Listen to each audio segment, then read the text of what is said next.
Voici 4 arguments qui te prouvent que oui, la Bible vient de Dieu. Le quatrième va t'étonner.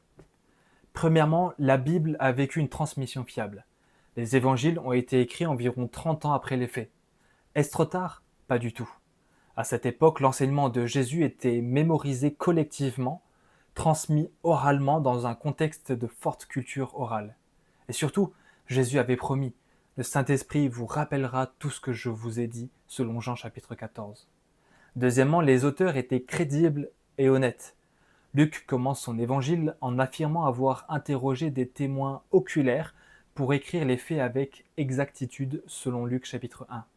Marc, un proche de Pierre, relate même des détails embarrassants, comme Pierre qui reprend Jésus ou qui le renie. Quand on invente une histoire, on évite ce genre de choses. Là au moins il est honnête. Troisièmement, la Bible est confirmée par l'histoire et l'archéologie. Les piscines de Bétchida en Jean chapitre 5 ont été redécouvertes par les archéologues. Les grandes villes mentionnées dans le livre des Actes ont toutes été identifiées. La destruction du temple annoncée par Jésus, ça a été accompli en 70 après Jésus-Christ. Quatrièmement, les témoins oculaires ont été prêts à mourir pour ce qu'ils ont vu. Paul parle de plus de 500 personnes ayant vu Jésus ressuscité, dont la plupart étaient encore en vie à l'époque où il écrivait en 1 Corinthiens chapitre 15 verset 6.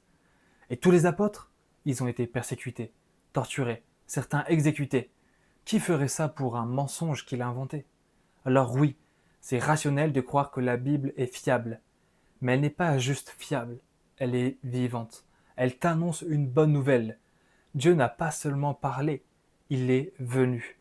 En Jésus-Christ, il peut et il veut te sauver. Et cette parole, la Bible, te parle aujourd'hui. Elle t'invite à croire, te repentir et vivre pour Jésus-Christ.